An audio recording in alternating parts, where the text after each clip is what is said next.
Szevasztok, I'm SP singer, songwriter, music producer. I react to music, I make music, I talk about music, and today I'm reacting to Eden from Ren.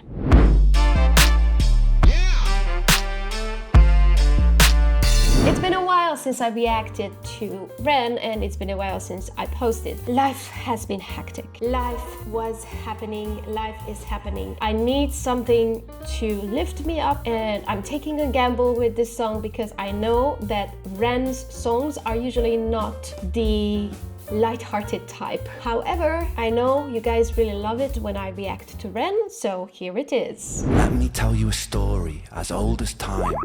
The story of Adam and Eve. It starts with a God who wanted more. God had just created the heavens and the earth. He had the angels by his side, but they had no will of their own, and so the autonomy to love or reject him was never theirs. All but for one, the once called bringer of light, Lucifer, morning star. Lucifer was the fairest and most intelligent of all the angels. He was the closest thing to God's image, and in his likeliness, Lucifer felt restless. He began to question and doubt God. He doubted the hierarchy opposed upon him. He felt God was arrogant. In his frustration, Lucifer built a throne that stood even above God's and declared mutiny. A war ensued. God, being all-powerful, came out the victor and banished Lucifer from the heavens and exiled him to earth.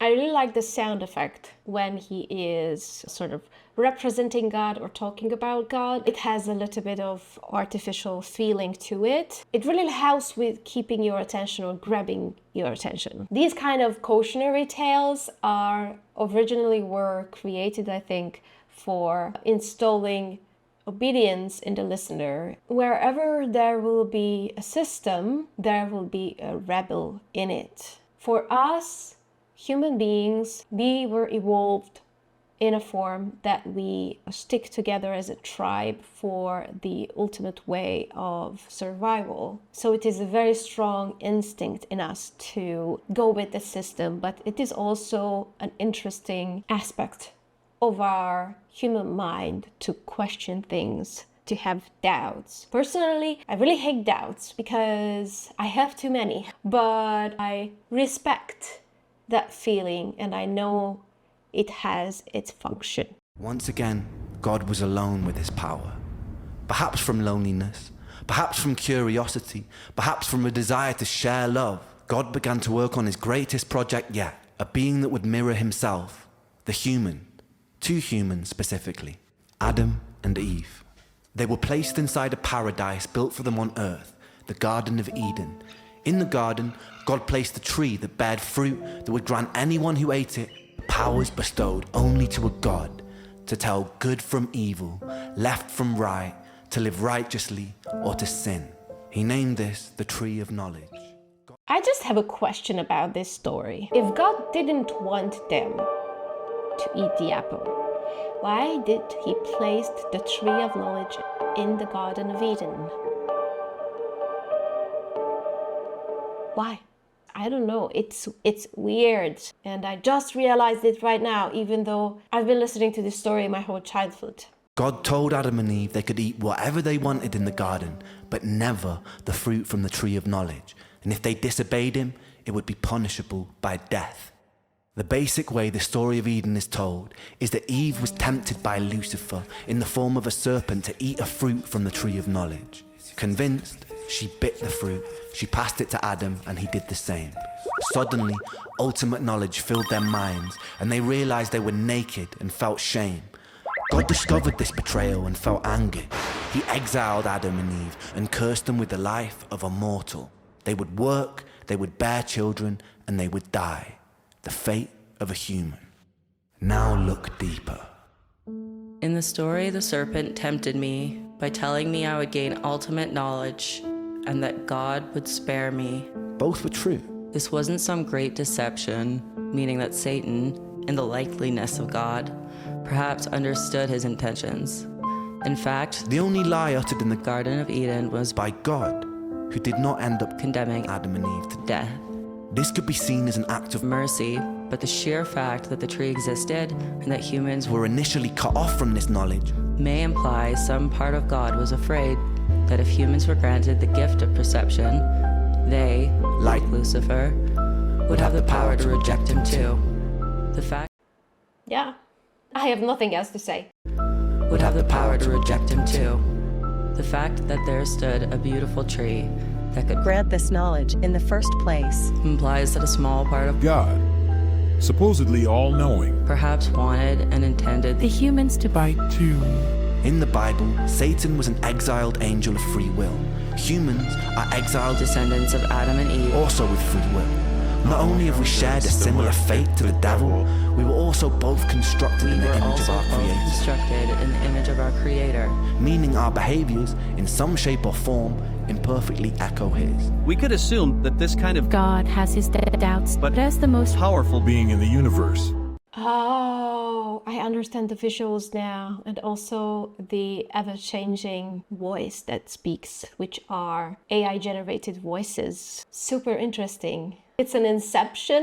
We humans created the AI to our image. And do we afraid of that image? Yes, we are. And do we want it to become sentient and aware of himself or itself? Would I want an AI to become sentient or aware of itself and become a different species and just live and feel and die like myself? I don't know. It would feel super weird. I am not a Christian, so it doesn't resonate with me on that type of a level, but it is a good question to entertain, whether we have free will or not, or how is our perception of ourselves and our knowledge of our certain death changed us, and what this story is really carrying on in our collective memories. I think origin stories of different nations are just a type of collective remembering of what has happened in a way that could have been perceived at a time or just understood. We carry those things with ourselves throughout our lifetimes, and when we question those things, that's when we get either the truth that is enlightening, we gain another perspective, or we get utterly lost. his doubts, But- but as the most powerful Being in the universe. he has no one above him To turn to with questions. And no one to Doubt but himself, an incredibly lonely and isolating existence. We must only assume that the common thread between God, Lucifer, and us is the desire for more, an eternal curiosity, a desire perhaps birthed from a seed of loneliness. If not, why would we exist in the first place?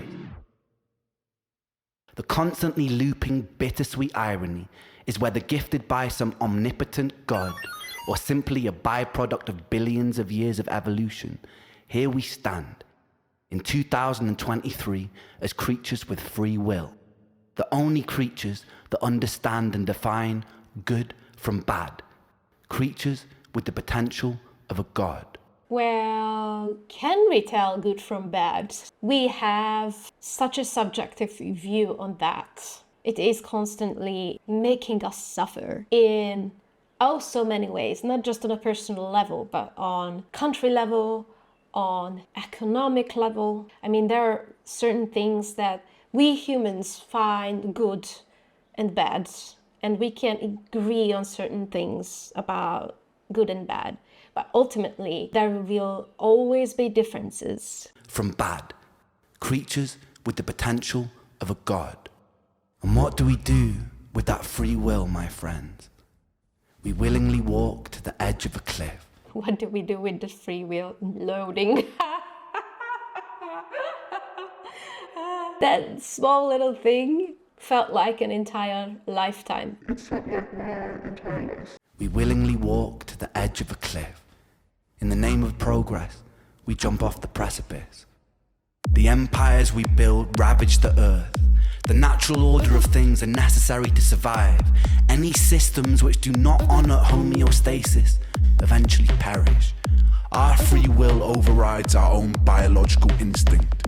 We can take more than we eat. We can kill more than we need. We can willingly create weapons with the potential to burn everything we've built to the ground. We willingly decide to bow at the altar of greed, the most insidious and destructive of all sins.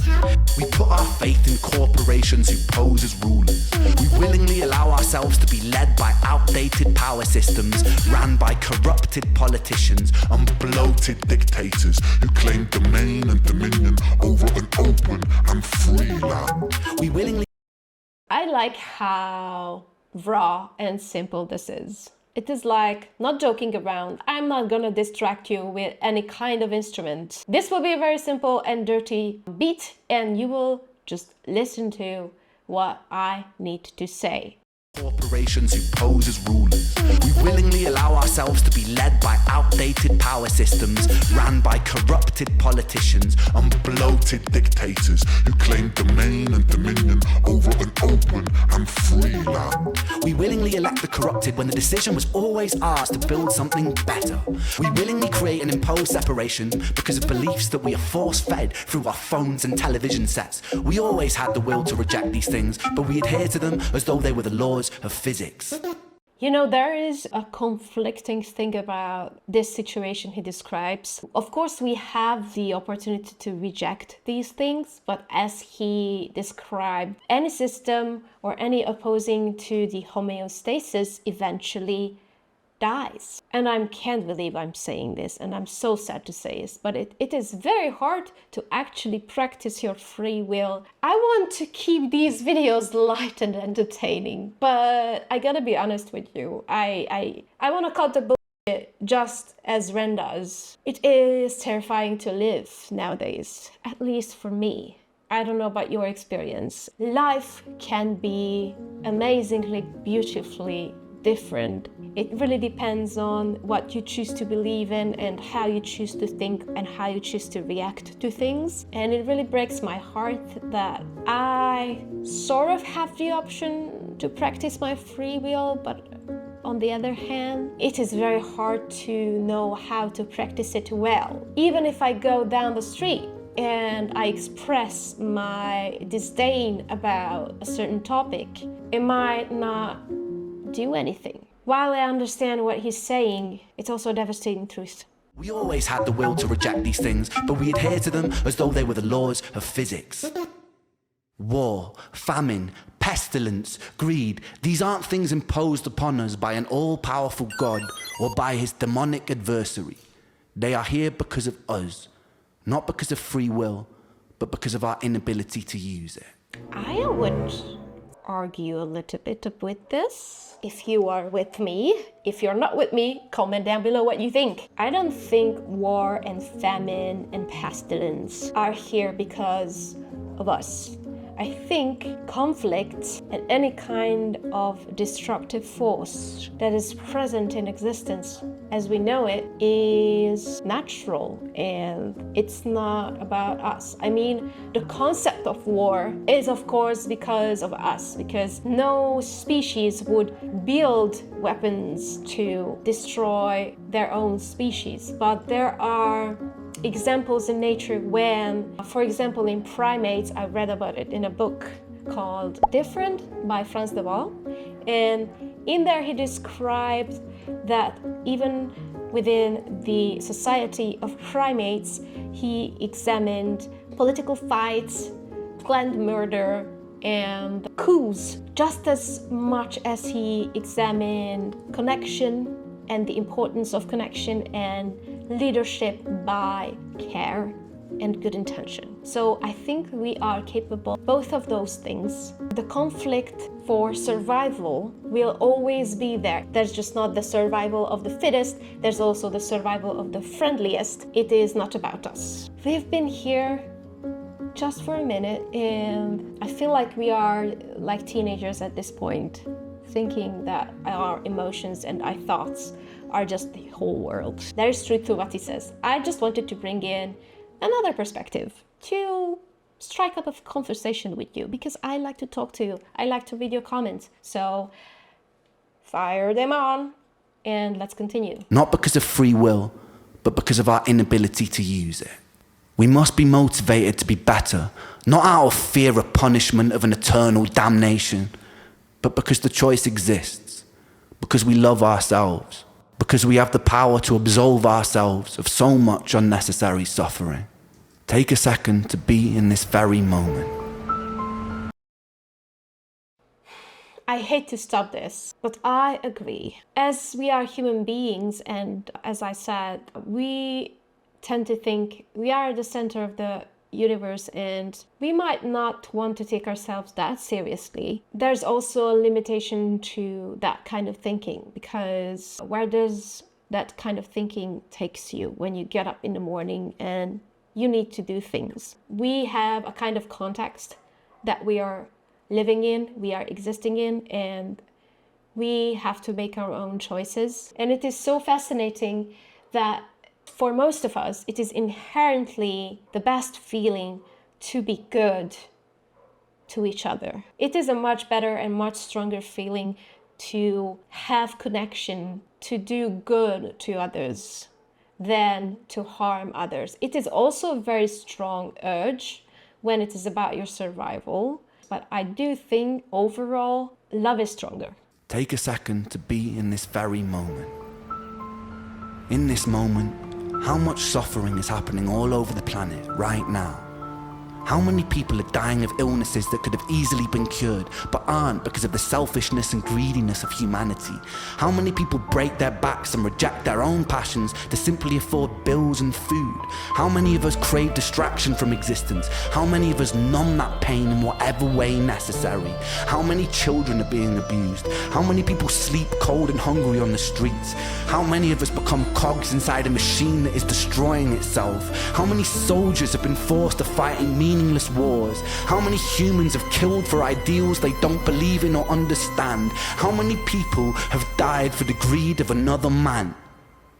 And how much of this was avoidable? That is a very good question. It is the question of collective responsibility. I don't think we are prepared to face such collective responsibility. I'm not sure I'm equipped to face this reality or this question, and I have no idea of the answer. Does Ren have the answer? Let's see. And how much of this was avoidable? As written in the Bible, Satan was not condemned to hell. Satan was condemned to earth. He lives there amongst other creatures with free will, who always had the choice and still chose their own undoing. Ladies and gentlemen, this is our self-made hell. The bittersweet irony is this is a creation of our own design. I'll leave you with this. Consider what you have done here today. You have worked together as individuals collaborating to form a giant neural network, a hive mind capable of achieving incredible things. We have lent on each other's strengths to solve puzzles and decipher riddles, and we've done so to win money. Imagine applying that same spirit and determination to creating the closest thing we have to paradise here on Earth. By using the power of collaboration, we can work together to even the playing field for everybody. Our dystopias can become utopias. Our Jahannams can become Jannah. Our hells can become heaven, right here on Earth. And this sentiment applies to atheists, agnostics, and believers alike. Myself, I'm an agnostic who believes. I believe in us. We must do better because we can choose to. We must be better simply because the option exists. Thank you.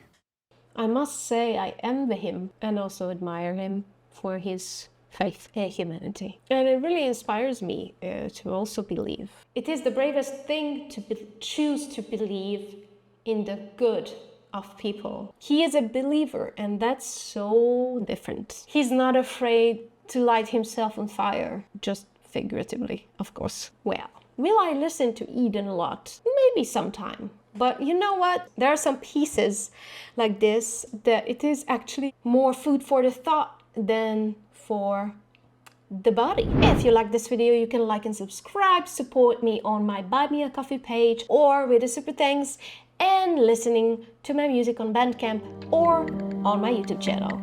See you in the next one. Love you, bye! You listen up, here's a rap about rain. When the clouds gather, it's nature's refrain. Drops fall from above, hitting